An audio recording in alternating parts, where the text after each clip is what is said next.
Gonna do a quick tutorial here on a little bit more specific details of arranging a defense team.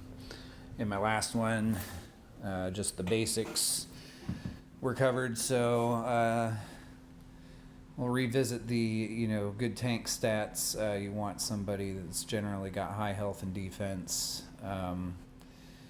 and I personally prefer a tank that does damage. Before I show you my team, I'll show you a team comp that synergizes really well and one that you see a lot of higher level players using, and explain why. Telluriya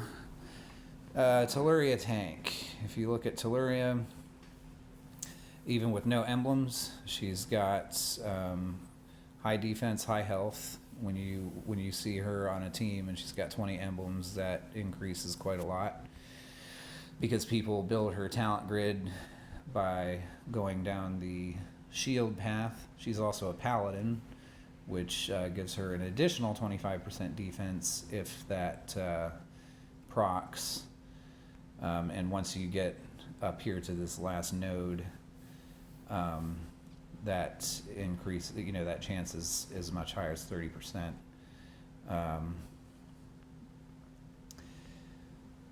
Or 25%, sorry. But you can see, she's got lots of defense and health nodes. So she becomes a real brick. And her special also provides survivability by generating 306 hit points for all allies over 2 turns. It adds minions that also have their own hit points, and it nerfs the mana generation of the opponent, which slows down their ability to get specials up to hit your team with. Again, she also does damage, even though it's not much. I like tanks that do damage. And then when her minions are up, they also start hitting your team, and so if she gets off a few times, and her and all of her allies have 3 minions apiece, that starts to hurt pretty bad.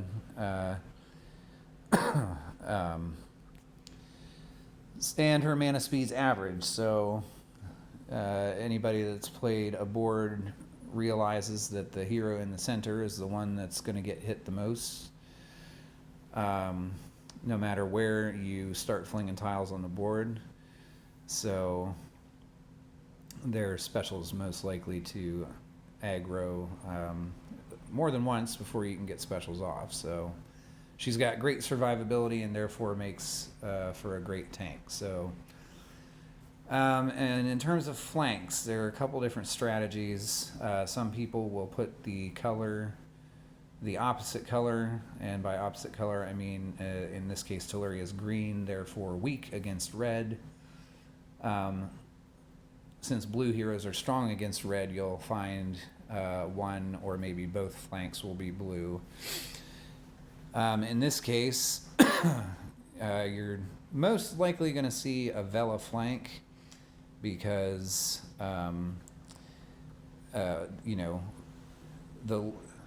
one advantage, which is certainly not the greatest advantage of Vela next to Telluriya, is that Vela is blue.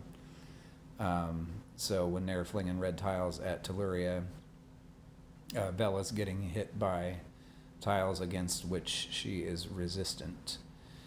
However, her special also synergizes well with a green tank because of what it does to your red heroes that you have stacked against a green tank.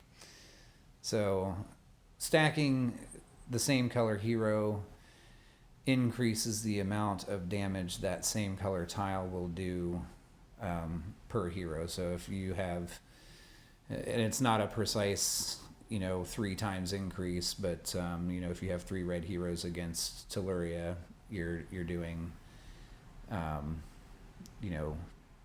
kind of 3 times the damage, if that makes sense. But so anyway, back to Vela being a good flank.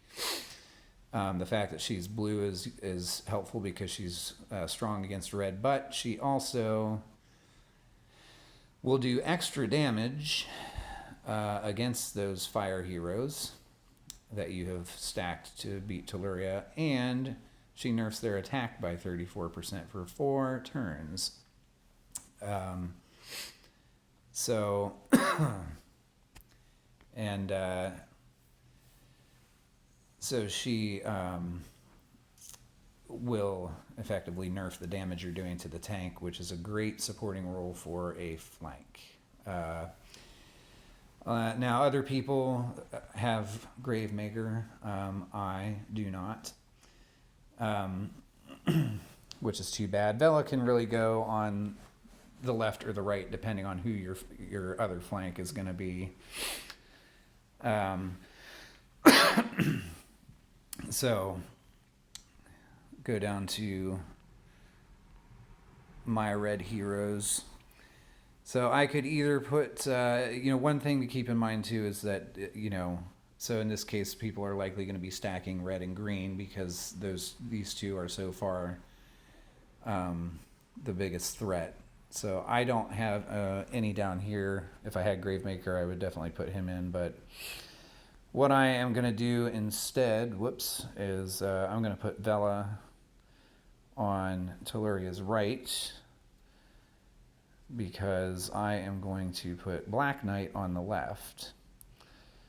And the reason I'm going to do that is because, again, the AI will cast your hero specials from left to right. So Black Knight gives an attack boost. So he's going to, if his special's up, Telluria's is up, and Vela's is up, he's going to cast first and provide a 45% attack boost to all the heroes on your team, which would include Telluria and Vela, who would be going off next. So now Telluria's 130% is increased by 45%, and Vela's, she does a little bit of damage too, and she does damage over time. So that 150% is also going to be increased by 45%, and that really adds up. I also prefer rainbow teams, so now I'm going to be looking for a dark hero and a yellow hero that are at least viable wing heroes, if not provide good synergy. So, a lot of people are likely going to bring a cleanse against Telluria, or a mana protection such as a Poseidon, who prevents mana reduction effects and things like that. So in this case, I'm going to bring Seshat and put her in the left, because again, with the AI casting left to right, if Seshat is all the way in the left and everybody's specials up, she's going to cast first. And generally nukes are good in the wings, but in addition to her being a good nuke with high survivability for a nuke, mainly because of her minions that clone themselves every 3 turns. If you get a Seshat in the corner with 3 minions on her, she can become pretty difficult to kill, even though her defense isn't all that. But the main reason for her in the left flank is because she dispels buffs. So Seshat is going to dispel any defensive buffs or other protective type buffs, or whatever buffs really, but and then you get the attack boost. So by the time Telluria and Vela are going off, any protection that they may have had is gone. Now Seshat only dispels from the target and nearby allies, and you can't control who she hits on AI, so you just have to hope that she hits somebody that matters. But still, even dispelling a buff from one hero is better than not dispelling them at all. And then I'll put a yellow in the wing. And generally, again, you're going to find nukes in the wing, and nukes tend to have fast mana and single targets, nasty high attacks. Poseidon's not bad, but I don't have any emblems on him yet. He's also a fighter, though, and having a fighter, which will revive potentially once you get the talent grid all the way up. It's a 30% chance to revive, and that can be really frustrating. So again, building a defense team, survivability is a great asset. Drake is also not a bad wing. He's better as a flank, though, but he's got fast mana. He doesn't do nuke damage, but he hits 3 enemies and gives each of them a 35% chance to miss for 3 turns. Which is frustrating when that procs and you're trying to beat somebody down. Some other decent options that I have, but they're either not fully leveled or not emblemed at all, is White Rabbit. He's not a nuke, but he reduces defense. So, I would have a lot of nerfs on my defense team that way. I've got Sashat buff to spell. I've got an attack boost, which even without a defense reduction of the opponent is going to hurt. And then I've got attack. I really want to nuke in the corner, though, if possible, because in the center I don't really have any nukes. So the June costume would not be bad if I had it leveled up, because as you can see, he's once he's leveled, he's got good attack stats. He's fast mana. He's a fighter, so he has the potential to revive. His costume bonus gives him some additional survivability, and that chance to miss for 4 turns, even though it's only single target, can make a nice difference. So June would be good in my case if I were building this team out of fully leveled, fully emblemed heroes. I would likely use June's costume, but in this case I would use Drake. But that is not my defense team. So synergy is important. The Vela Telluriya combo is great because of the fact that bringing red heroes is a typical strategy. But in my case, I build my defense team with some of my aces. I bring Ursina because she does damage. She does not have super duper high defense for a tank, but she has some other aspects of her that increase her survivability. The main one of which is the fact that since the opponent's likely to be stacking yellow heroes, once her special procs, the specials will reflect back to the opponent.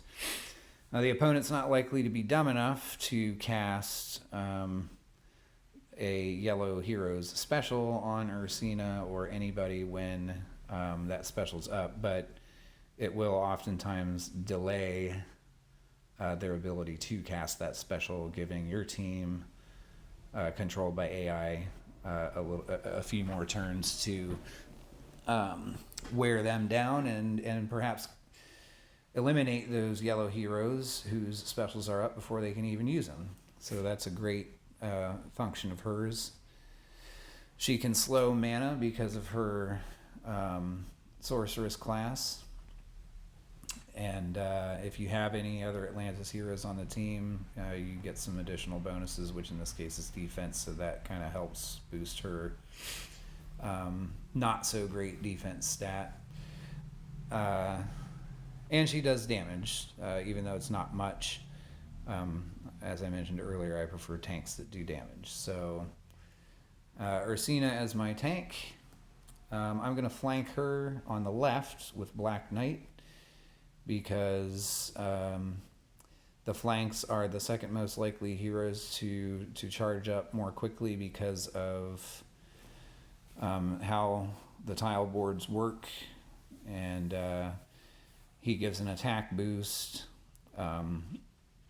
which is why I want him on the left instead of the right, because that attack boost will go off before the rest of my heroes hit. And so with Drake on the other side of Ursina, Black Knight goes off, then Ursina's 130% damage is increased by 45%, and Drake's 270% damage to 3 opponents is increased by 45%. And he doesn't have terrible defensive stats, especially for a fast mana hero, and with the attack stat that he has. So kind of a little bit above average stats all across the board with fast mana. He makes for a pretty good flank. In fact, he's one of the best. Now, all the way on the left, I'm going to put good old Heimdall here. He is rated best as a tank, but I like him in the wing because, one, if you've got a hero in the wing that has defensive stats like him, and you've got a crappy board and you can't get tiles over in there, they're oftentimes the last heroes standing and very difficult. It can be very difficult to kill with an uncooperative board. But the main reason for putting him in the left is because of his chance to resurrect. So even though it's only 20%, it's still a chance. His attack boost is nice, but it's it's going to be overwritten by the Black Knights. So that really has no bearing on why I put him here. He's also, pretty much a healer. It's not a direct heal, but it is it's a boosting of HP. So everybody gets 500 health, and if they're at max, then it adds as temporary hit points. So, in Heimdall's case, if he hasn't taken any damage and his special goes off a couple times, 16 times 2 becomes his health. And so it really has the potential to beef up a team. His mana's slow, so being in the left wing, he's not likely to proc often or very soon after the match starts. But if you're getting down to the last legs of a fight as an attacker and you're trying to hit Heimdall, then each time Heimdall goes off, he has a 20% chance to bring your team back to life. Which is really frustrating because it potentially undoes all the work that you've just done. And I put Alice in the other wing. She's got fast mana. She's a nuke. And those are the main reasons I like her attack nerf. There are other blue heroes that would be fine as well, like Allays here, and so on. But this is just based on who I have. Alice is probably my best choice, having 18 emblems and being a nuke and being fast. So I only have one nuke on my team, but Drake is easy to proc his special often, especially if you're having to work with a board that doesn't start off so well and you've got to take some time to work it out. Chances are you're going to be generating his mana while you do that and getting smacked around by him. So again, I've got Heimdall here. So in a perfect world, AI controlling my team. Let's say Heimdall is the only one left. Oftentimes you'll kill a hero whose mana is all the way up. So let's say Black Knight's mana's up, Ursina's mana's up, Drake and Alice's mana's up, but they're all dead. Heimdall goes off, brings all of them back with 30% health. Then Black Knight's attack buff of 45% goes off and casts it on the whole team, which then increases the damage that Ursina, Drake, and Alice will all do. So that's why the order is important. And figuring out decent synergies on a defense team is important, because those are really the only things you can control when it comes to creating a defense team. So I hope that helps.